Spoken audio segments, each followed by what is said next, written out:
you see this a lot in climbing where folks will look at like the pros and be like, well, what are they doing? You know? And people will, I'll be working with somebody and they'll be like, well, this person does X, Y, and Z. And I'm like, so? Like, who do you think you are? You think you're them? Like, that person has been climbing for 20 years. They're a professional climber. They fly around the world for whatever's in season. Like, every day they want to go out and try a hard project they can. They're trying all sorts of different things all at once.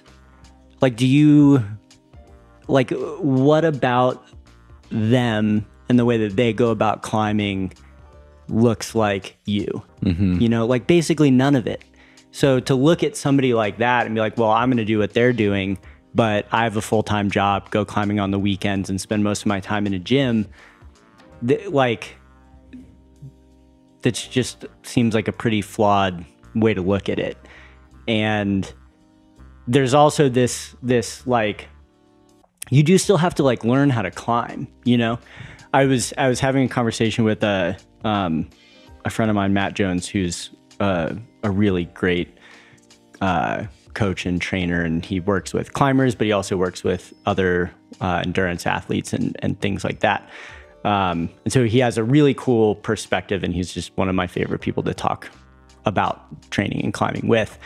And we started going off about this exactly, and we're making parallels to baseball. And I don't particularly like baseball, for the record, but like, you don't just, like, when you're young and you start to play baseball, like, you start with t-ball, right?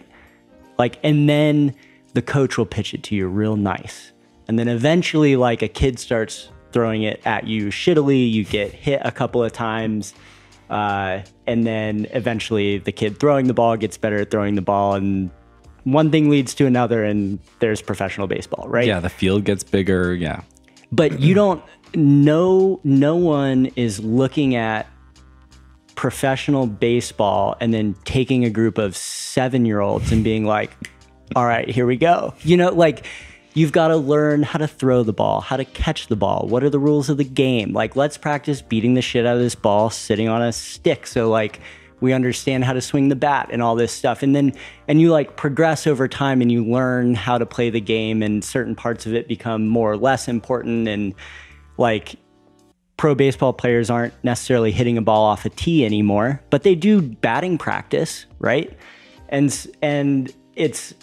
that's another that's kind of like crazy to me. Like, you look at climbers and you talk to somebody who's like, all right, I've been climbing for 3 months. Like, I'm ready to train. What's Adam Ondra doing? Like, oh, he's like always climbing on a spray wall and like blah, blah, blah. And like, that's a huge miss. Like, you're missing decades of what got somebody like that to where they're at. And there's nothing wrong with like being wherever you're at. And I think if you kind of have a decision there, like, either engage with where you're at and learn how to climb, or keep like missing the boat and looking way too far ahead and end up in this cycle of like kind of disappointment and injury, like, that just seems to happen to a lot of people. And it's odd in climbing that, and I don't have a huge connection to like other sports, so I don't really know if this is a phenomenon that like happens in soccer or something, but it certainly seems to happen a lot in climbing. Like, people just getting really ahead of themselves. And I don't know exactly where that comes from, but like you mentioned hangboarding, right?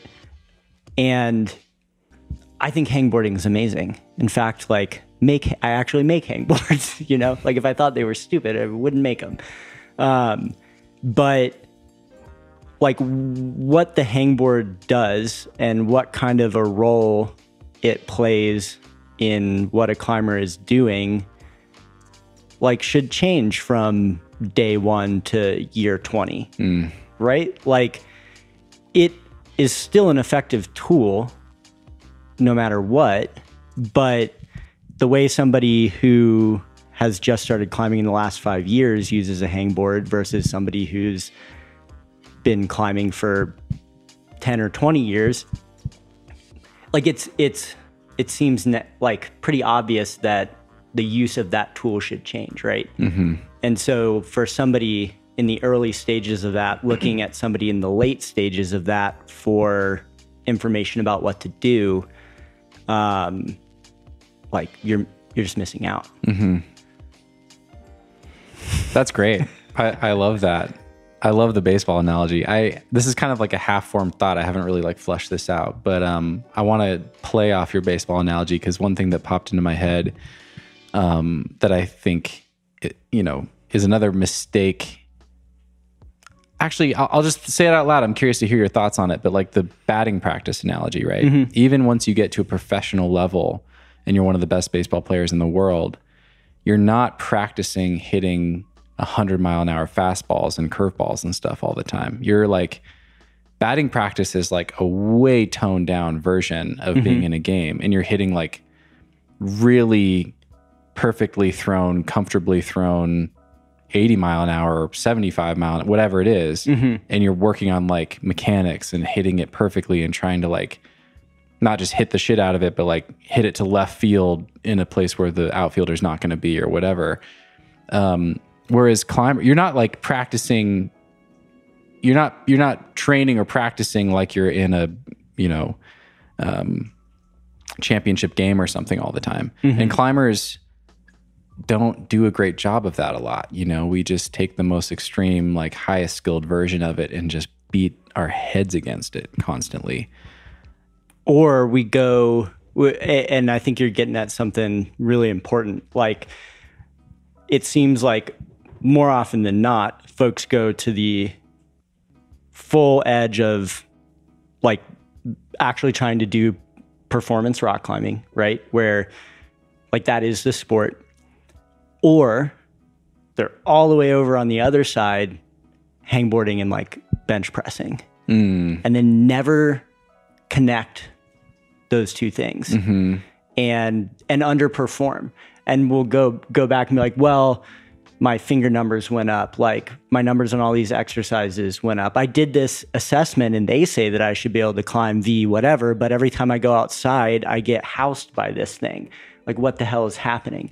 Like, well, you're only investing time and energy at the two very extreme ends of this spectrum. Like, what do you expect to happen? Like, you're missing this whole chunk of like learning how to apply what you're doing on one side to the other.